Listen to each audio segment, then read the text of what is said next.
As fellow filmmakers, I'm sure you're aware of how hard it is to make your videos cinematic, especially if you're cinematographers and you are after that ever so elusive film look.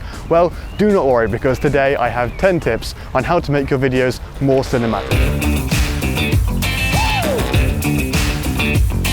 If there was a filter that would instantly make all of your videos more cinematic, everyone would buy it, wouldn't they?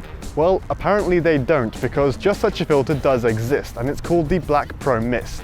Now, it is a little bit pricey at £100, but it is well worth it. It takes some of the harsh digital sharpness out of your image, and it doesn't touch the detail though, so it's a detailed image but not too harsh, because that is a very video-like look, not cinematic at all. We have a Black Pro Mist on the lens right now.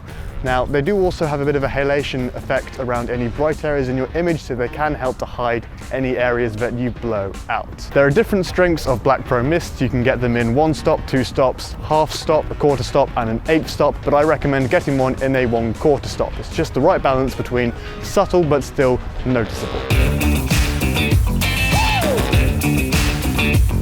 Your lens choice is another very important aspect of getting cinematic video.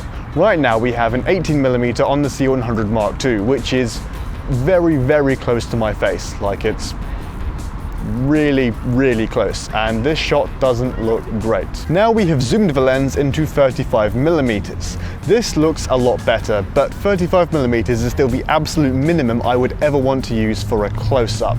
It's still going to be distorting my face a bit. Now, if this was a medium shot, I reckon we could get away with it, but 35mm is not really the lens you want to be using for a close-up shot. And now we're filming on an 85mm, which looks so much nicer. This is the right lens to be using for a close-up, at least in my opinion. So, what I'm trying to prove with this demonstration is using the right lens for the right type of shot. Most importantly, don't use a wide-angle lens as a close-up. In general, you really don't want to be getting your camera too close to your actor's face. If they can reach out and touch it with their hand like this, most of the time that's a good sign that the camera is too close. So back the camera up, put on a tighter lens, and you'll get a much nicer looking shot. Traditionally, you would have needed a crane or a slider or even a Steadicam or a GlideCam if you wanted to get cinematic camera movements, but now with modern gimbals especially, there are some quite budget-friendly options, relatively speaking. A lot cheaper than when I first started getting into filmmaking. You've got the Moza Air, the Zhiyun Crane, the DJI Ronin S. They're all around £400 to £500, maybe £600, which is not too out of the budget for starting out with filmmaking. Just whatever you do, make sure that your camera isn't jittery, because that is the quickest way to kill your camera movement. Shaky is fine, because there are some Hollywood fight scenes with shaky camera, but not jittery. Try and get a shoulder rig, or just make your camera heavier to avoid the horrible jittery horribleness. And also, when you're moving the camera, do try to give some sort of reason behind the camera movement, although if you just want a cool shot, that's all right too. Exposing is a very important part of getting nice looking images. Now, exposing your video correctly, I say correctly because there are grey card methods and other ways of looking at your waveform and histogram and making sure you get perfect exposure, but the way I like to do it is to expose for the right. So right now we are a bit underexposed, but if we bump the exposure up to where the background, the statue and the sky are a bit overexposed, you can see it's blown out. So if you've got zebras, they'll be highlighted, or if you've got a histogram or a waveform, you can see it's clipped. If we then lower the exposure down to where those things are no longer clipped, you can see we have a good exposure. Now, this will work with pretty much any camera. Right now we're using the C100 Mark II, but for Sony cameras, Blackmagic cameras, this all works. It's not so true if you're using a high-end cinema camera like a Red or an Arri, but hopefully if you're using a Red or an Arri, you don't need a video on 10 tips to make your video better and more cinematic. The next tip is color grading. Color grading is one of the vital parts in post-production to make your footage look amazing. First of all, you want to go through, correct the exposure, correct the white balance, make sure all of your footage looks natural and well balanced. And then after that, you can apply a creative look. You can build one yourself, or you can use a LUT, or you can use some sort of built-in filter in whatever editing program you're using. My best advice for color grading is to experiment and play around and look at what other filmmakers have done. What color schemes have they gone for? Have they lifted the shadows to create a washed out feeling?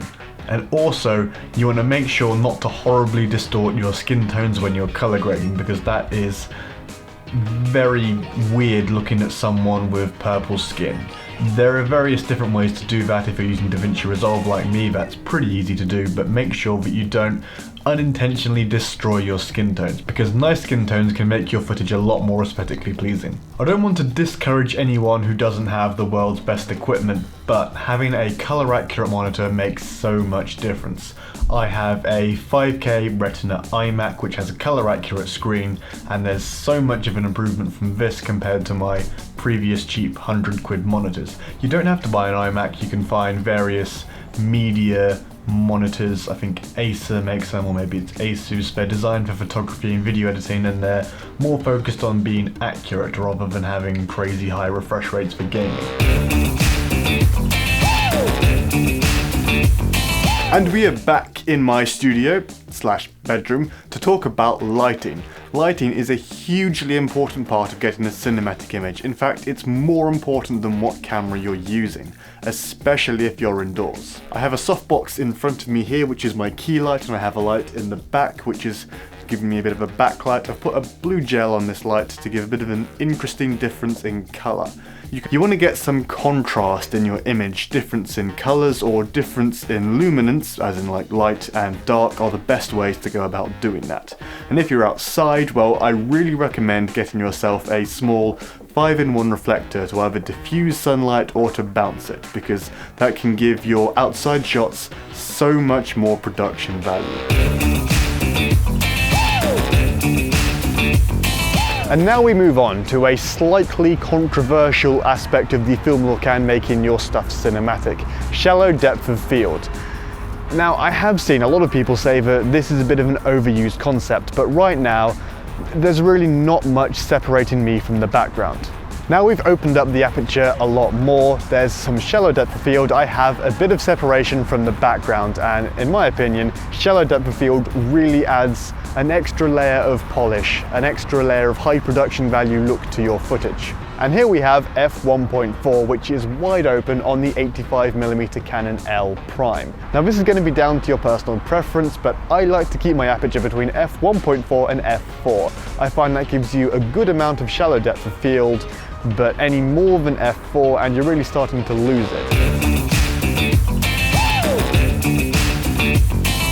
And we're back here again to talk about audio.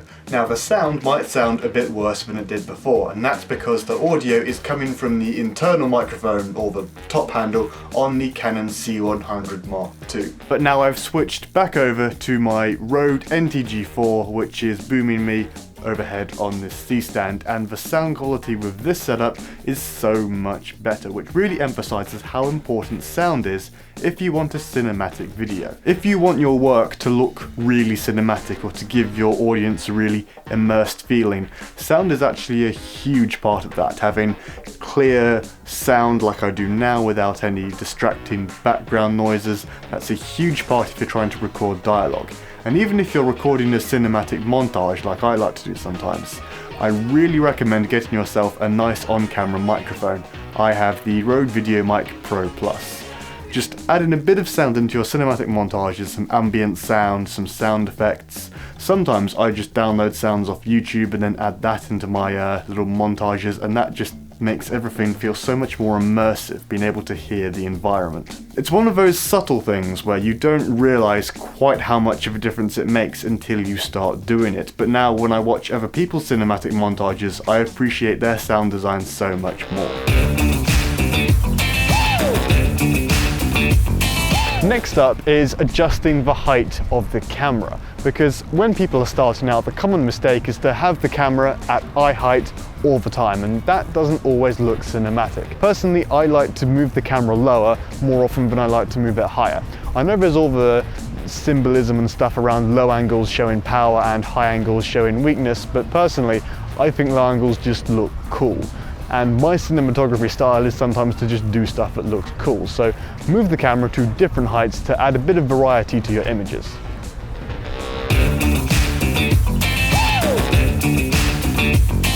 And finally, this tip isn't as specific as the others. It's more about bringing everything together, making sure you have a consistent style in your video.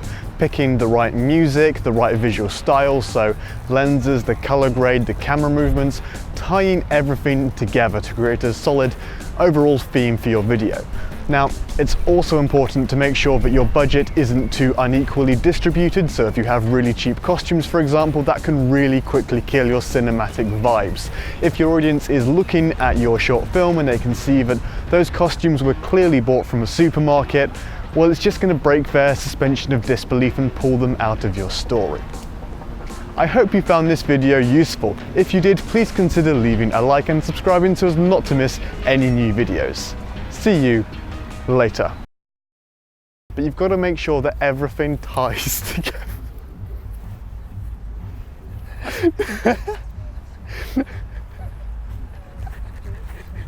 Just the way your head goes. That one, that's the only one that actually sticks out. The way your head goes. Then just whacks the camera afterwards.